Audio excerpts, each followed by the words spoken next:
matter that you say, I love you more now than ever, especially after these past few weeks. And I'm going to be the epitome of a gentleman when I come and see you. And whatever happens in the future, you will never regret hanging with me or giving me an opportunity. And it's not that I'm trying to impress you, and it's not that I'm trying to play with you or play you. It's the fact that you intrigue me. You're very pretty, you're very nice, you're very kind. You're very, just, your smile is like infectious. You are infectious. Your attitude, the way you do things, how you conduct yourself, you demand a certain amount of respect. And I would be remiss if I didn't give it to you. You have my respect, you have my love, you have my caring.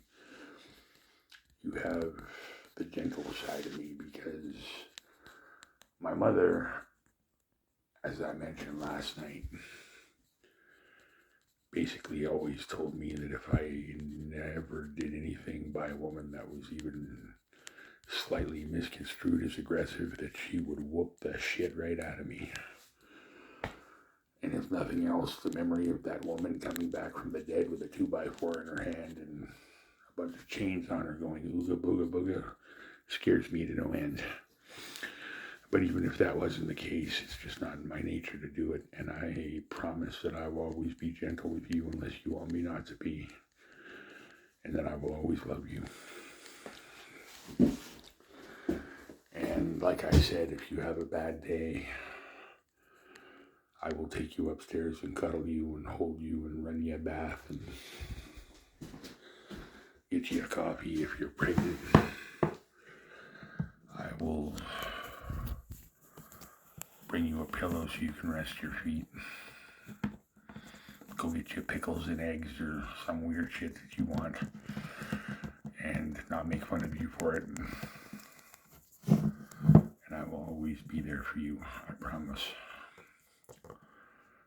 And I will always make sure that your needs come before my own, as it should be. As this progresses anyway, and if it goes deeper, then I promise that I will make sure that your needs come before my own. And that's how a man should be. That's what I was taught.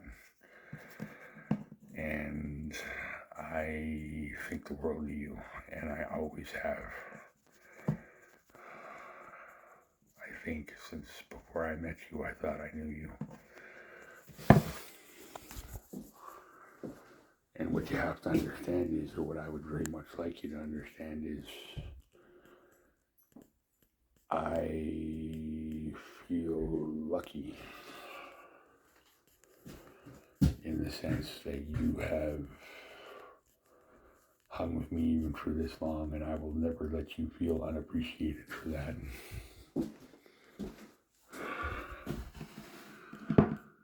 And I think about you often. And I think about you all the time, actually, and, well, not like every waking, I mean, like, I get my shit done during the day, you know what I'm saying, but I do think about you, like, often. You are one of my favorite people, you are my favorite person, and you need to know that, and I would never slough you off or dismiss your opinion is always valid with me and always counts for something. And I promise that if there's ever a decision to be made and we have to make it together, that I will sit there, that I will hear you out, that I will not override you, and we will come to a mutual decision that's best for both of us. And during that point in time, I will adhere to that no matter what. I will never ever take you for granted. I will never ever shut you down, and I will always treat you with the respect, the kindness, and the love that you have coming to you. And I will protect you from harm. I will give up my body or what's left of it to make sure you're always okay. And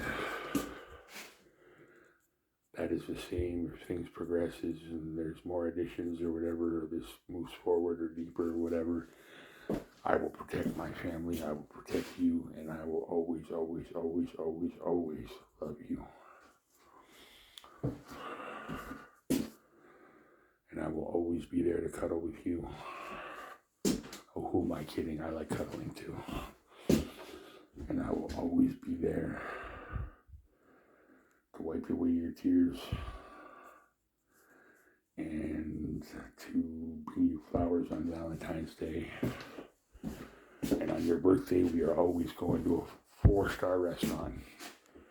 And I'm saying if this does move forward, then on your birthday, we are going to a 4-star restaurant. Each birthday. Same thing on Valentine's Day. I might even hustle you away for a trip one year. But just so you know, I feel very lucky that you are in my life. And I feel very blessed that you are still in my life, even after I didn't have the balls to look into those messages, figure out it was you, and get back here as quick as I could. That is something, however, that I am very thankful that I've been able to rectify. You said you wanted a reason before I go. I don't really have one. I was too preoccupied with feeling sorry for myself and various other and sundry BS. But rest assured that that's over with now. Men triumph and boys make excuses. So I guess I'm finally here to say that it doesn't matter what happened in the past. I'm here now, and I plan on, with your esteemed permission, never letting you go. And I will never leave you. And I will never leave your side so long as I am alive. You can keep me around when I'm dead if you want. It might scare away, weirdo thieves or something. Or at least I might smell blood, then you might not no, probably not a good idea. But I guess what I'm trying to say in all this shit is I dig you and I love you. And so very far as everything is concerned, I feel like I'm finally hitting my stride now that you're back in my life. And I want to keep that the way it is. That's going to have to be like a 2-person sort of decision, but I feel like we're both kind of there. You said earlier that I wouldn't leave you, you wouldn't leave me, so I'm going with that one. But I dig you, girl. I think the world of you. You're pretty, you're smart, you're funny, you're incredibly nice. You're very congenial. You have a really good sense of humor. I dig you all over the place. So bear with me here. I'm going to be at Compass by tomorrow, okay? And the guy point blank said, just come and announce yourself at the gate. We'll see if we can't squeeze you in. So I'm voluntarily signing myself up for Compass duty just so I can be close to you and in a better position to actually spend time with you as things progress. So I'm saying, I dig you. I love you, and I will never override you, and I will never talk over you, and I will always give you your room to tell me what's going on or what you think should go on or whatever. I will always be polite to you. I will always be congenial to you, and I'll always love you. And I will always be gentle with you. And I'd love to say that I never raise my voice, but I think the most most upset that I ever got one time with a woman, I really very quickly disengaged and then went for a walk around the block and cooled off. Came back, sat down, and my voice was just like this. And I said, okay, so let's talk this through. So I guess what I'm trying to say is I don't I know good de-escalation techniques, and I know when to practice them my own self. So if I ever did get that upset, and it takes me a long time to get that upset, I'd walk out and go for a walk. So I guess what I'm trying to say is I have a very long fuse.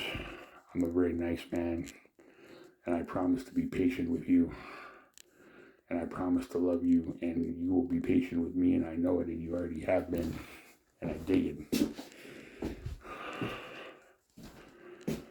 And I just wanted to say to you that, like, you have no idea how happy you make me. And the minute I heard about this a couple weeks back, man, I had no idea that I felt like that. And I love you like you wouldn't believe. And what can I say, darling? You are someone that I respect. You take everything else away, all the flowery talk and everything else, but you take all that away, and you have my respect. And if it wasn't for you being kind of my guardian angel, I think that things would have hit the fan some time ago, and I think I have a few of those. And I don't really give a rat's ass what Desiree says. I have a lot of love and respect for her too. And I do. And she's pretty cool, in my opinion. Mind you, my opinion still stands. That shelter's not my home. I am coming back there for one reason only, and that's you, girl. And I'm talking to you, Bundy. That's you. On the whole, though, now I have to say two things that are good about that place. People generally leave me alone and are very respectful, which I really approve of and appreciate. And I dig Clarice's cooking. Oh. Clarice is a very good cook. So is Angie, and so is that other dude. But I do dig Clarice's cooking. Straight goods. Clarice can cook.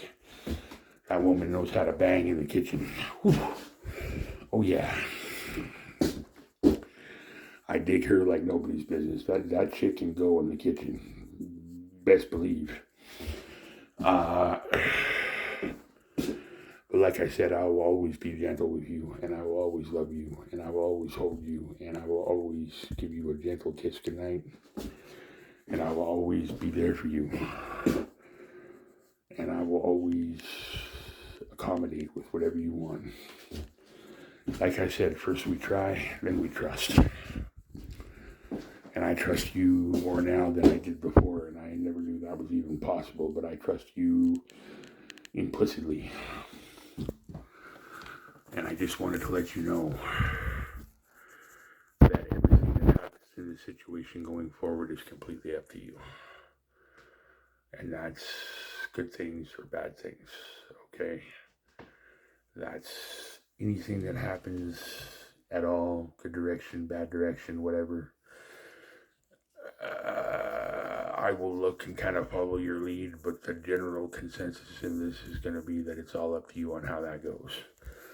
Like I said, I want you to be comfortable, and I want you to be able to look at me and just kind of rest in my arms and be comfortable and be at peace and be relaxed.